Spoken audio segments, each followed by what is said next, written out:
So welcome to Brainfeed at Talks, and today we have with us Dr. Chetana Keni, the founder of Aurinko Academy, Bangalore. Welcome, ma'am, to this episode of Brainfeed at Talks, and thank you so much for your time for this, for sparing your time for this interview. And first of all, we will start with the first question as to understand what is the state of alternative education if we see in the perspective of this lockdown. Uh, Right. so how would you share, can you please share how the situation is right now? See, when you speak about situation of alternate schools, I think we need to speak from different perspectives. One is their very existence. What challenges are they facing? Second is how are they trying to cope up with the new requirements of education online. Because alternate education systems believed in a certain philosophy, and that is why they came. So these two aspects I think we can touch upon. So with respect to survival, see, most alternate schools came up because they somewhere some set of parents or somebody felt that the current existing system is not really fitting into what they want, and they wanted to create something that is parallel to that system. And it could be any reasons. It could be sometimes it could be religion, sometimes it could be the learning styles, sometimes it could be a certain belief in a certain set of belief systems, like maybe you believe in Montessori and that is why you want to do this. Certain times it was also because people didn't have access to schooling. Maybe the children have special needs or something like that. So alternative schooling itself came because something was not okay with the mainstream system for that particular group of children and families. So when you look at that, one of the major differentiators was most alternative schools, if not all, are set up by small groups of parents or some educationist who now wanted to do something different than what they have done because they saw that something is lacking in the mainstream system. So most of these people never had any backing in terms of finances or large infrastructure and those kind of things. So when with this lockdown, what has happened is with the uncertainty about around opening of schools, we don't know exactly whether schools can open, not open. And so the same philosophy of other schools, parents not paying fees or wanting to pull out their child for that particular year or 2 years, however their anxiety and fear levels are, these are actually affecting alternate schools. We don't know if how many of them will continue to exist past this pandemic, frankly, because finances are a big deal. Though communities came together, not all schools have parent communities that can afford to keep it going even without going to school. And most of these families had come together because they had the confidence of doing something different than the mainstream, and they were willing to take on that responsibility. So going the homeschooling way for a year or two for these families is not going to be a big deal. So somewhere I think the very existence of alternate schools um, is now questionable, because they don't have the support system that many big schools have in terms of the promoters or founders moving in some money at least to keep them going. So that's with respect to the existence of them. The second part is the new change that has happened with respect to them moving online. So we must understand what alternate education in India, why did it come up? It came up because people felt there was no child-led learning and child-centric learning. They felt that hands-on learning develops various skills, and we were only getting bookish knowledge. Or sometimes they felt that it's nice to have an open, free, fear-free system where children grow up to be collaborative in that stress-free learning environment. They also were looking more at 21st century learning skills, how they can develop these in the child naturally. Right, this is the main reason why alternate schools started coming up more as groups of parents who wanted to do something different. So over here, if you listen to what I said, there was this focus on every child. There was time and space given to each child to develop at their own pace. There were a lot of experiential learning activities that were given to the child, and not only in terms of the things or resources they were using, but also in terms of the people and the space, the infrastructure of that particular school. So most alternate schools have very open atmosphere in the schools. They have a farm. Many have large spaces to play, just open spaces to play, not curated really as football fields and all of those things, but really natural spaces to play. And they also had freedom of movement, all of these things. So now when you come to this present scenario where everybody is stuck at homes and these schools had to go online, the first clash that happened was with respect to going online itself, because most of these schools believed so much in doing things hands-on, and that they kept advocating that going online is not good, and the children will have developmental gaps if they continue to be online from a young age, which is true actually. But right now it has become more of a survival need.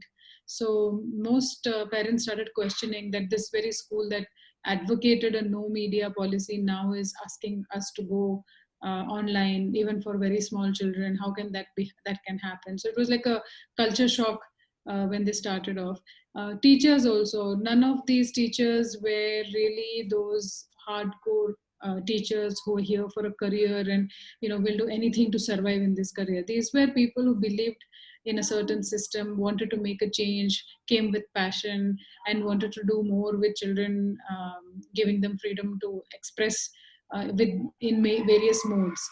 So for them also suddenly to go online, what do they do online? How do they create experiences online? How do they do touch feel activities online? So all of that was a big difficult decision to make, and a mindset change was required.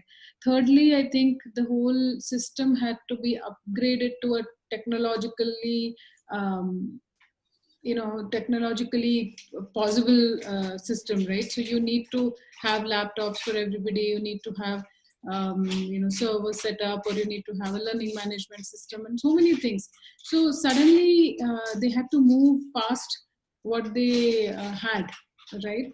And a lot of these places, the philosophy mismatch was happening. These schools, many of them never even used laptops for the teachers. There were no online meetings and all, because they believed in the power of meeting people and having eye to eye contact and speaking openly, freely. That was how it was. Even people weren't even on WhatsApp groups, for all you know. So I think that is where uh, a lot of mismatch happened. That's where the schools are currently in terms of their existence and their survival. Thank you, ma'am, for giving such a large perspective of the alternative education. But as you suggest, as you shared that how it is being challenging for them to shift to digital media, like a culture shock is happening. So, according to you, what can be the solution, or what can be the scenario of post-COVID education? Because, like, if they are wanting to have the general culture was to have open grounds, open fields, natural areas to learn. But in post-COVID scenario, where people are concerned about the sanitization and social distancing, how will that affect the scenario of an alternative education institute? See, if they do survive past this, I think there will be a new wave of alternate education system that are not fanatical about certain approaches, but will be more open. Like in my school, we are always a progressive school. So moving from non-online approach to online wasn't a very difficult thing for us. I think we took about 2 days to just think over this and understand that this is what our children need and move on.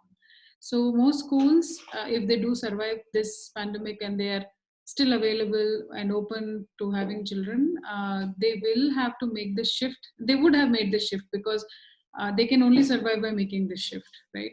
So I think when they come, when they actually start the schools, that time we may have a better version of what we had, because these are schools that already have a philosophy of child-led, child-centric learning, that already had self-paced learning, self-learning at the core. Learning how to learn is something that is very core to the philosophy of alternate schools. I think with the introduction of online learning as well, or using technological aids to learn, somewhere these schools are going to become more child centric than what they were. So perhaps there is an opportunity for alternative schools to become the norm suddenly, if they are able to jump onto this bandwagon of going online. Right now, as you said, that survival of alternative education in this scenario is very difficult. So, what are the solutions that you would like to suggest, or some measures that can be taken by not only the leaders in alternative education, but the government or the parents or anyone in and around education, in and around the community, that can help in survival of these education institutes? So, see, the one thing to understand is alternative education, I don't think will get affected. Alternative schools may get affected because they're still business houses in some way, right? They need money to survive. And that's not happening at the moment due to various thought processes of the stakeholders involved in it. So, alternative education as such will thrive because there are people thinking of homeschooling that had never thought of it before. There are people trying to find out online methods. There are edtech companies that are coming up with solutions day in and day out suddenly now, because they can see that parents will be ready to take on something like this. There's a greater respect and seriousness about doing courses online right now. Parents have started to understand that it's less expensive when you do something online. So a lot of possibilities are opening up, and I think alternative education per se will and should actually take over the mainstream approach that we have had of rote memorization and kind of downloading the book into the child's mind. But alternative schools are more at risk. So what can we do? See, government can take care only of government schools. None of these alternate schools fall into that category. So it is for the school and the set of parents that are connected with it to see if they can help that organization survive, so that they can come back to it when all of this is in the past, right? So the other thing to do is for parents to start understanding that the current wave of quarantine schooling, which they're calling as homeschooling, may not last long. Homeschoolers, I myself have been a homeschooler for several years actually, and we homeschooled for different reasons. It was not because something was, was in a do or die situation. We did it because that was our way of life, a way of thinking, and there's a particular way to do it so that the child has complete overall growth, even though he or she is interacting with lesser number of adults or lesser number of children than they usually would in a school. They also see lesser number of challenges than what is seen in schools, right? Despite that, we were trying to raise our children in a particular way. So the current wave of homeschooling, quarantine schooling, whatever is happening, it is this. We don't know where this is going to take us, because it may be that people may not be fit to actually do homeschooling because you may not know all aspects of it. We may just have a school inside home, which is anyway, you could go to any school and go online and learn the same things, right? So somewhere it's important to see uh, how this is going to pan out. Children being at home. So somebody was telling me that, I'll just keep my child home for 2 years, which sounds good. But in the community that you're going, half the children will start going to school. This child will go down and mingle with those children. You're anyway exposing the child. So, for what reasons are you then keeping home? Is it really possible to keep home? Workspaces haven't started, but they will start eventually, right? Then what will happen to the children? How will we take care of them? Online, right now, the schools are curating content and putting them online, whether it is alternate schools or mainstream schools or whatever it is. So, it is there are people actually sitting to think about it and to make it in line with the curriculum, curriculum guidelines that are given by NCRT, all of these things. But when the parent is curating, do we really know? Are we able to cover all the gaps? Are we taking care of all the developmental stages? Are we ensuring that the child, if they have any challenges, we're able to identify them and fill those gaps? All this is very important to think about. And the effects of anything that we do today will be seen not immediately, but in the next 5 to 10 years among these children. So we just have we'll have to wait and watch. So it's preferable that parents who haven't had homeschooling as a natural instinct, should actually see if they can still be connected to their schools, and see how they can work in coordination with them. The people who are willing to completely delve into homeschooling, research, learn, and grow together, definitely they can try. But how far, how long, what is the commitment is to be seen. So just one last question on this. As you suggested that people who can go for who want to homeschool their children, can they have any kind of support from the alternative education schools, alternative schools, like in a way training the parents or being a support system for them to homeschool their child? Is No, actually, these are the schools they should actually tune into, because right. these schools have been thinking differently about education right from beginning, right? So whatever they do online, they're still going to think of creativity and collaboration and critical thinking, and all these aspects are going to come in, and all activities will be child centric. So definitely, maybe being on board an alternate school, or seeing if you can be in their training programs, would be a better choice, frankly. Thank you so much, ma'am, for your views. Is there any parting message you want to share with our readers and viewers? I think whether it's alternate school or mainstream school or whichever school, whatever we all are, either founders of, or teaching in, or sending our students to, if we all have a transparent system and we're able to talk to each other and share our views and feedback and are willing to try new things, I think we will all come out with a system that is unique to our communities, right? That school's community, whether it and it can have all aspects, so the finances or the experiences or the time that you're online or the way of teaching, or how the children are being raised, that philosophy, all of that. So it'll be easier for smaller communities to get formed, which will be more intimate than the earlier run of the mill schools. So a change is imminent. We cannot avoid it now. The transformation is going to happen and the fittest will survive.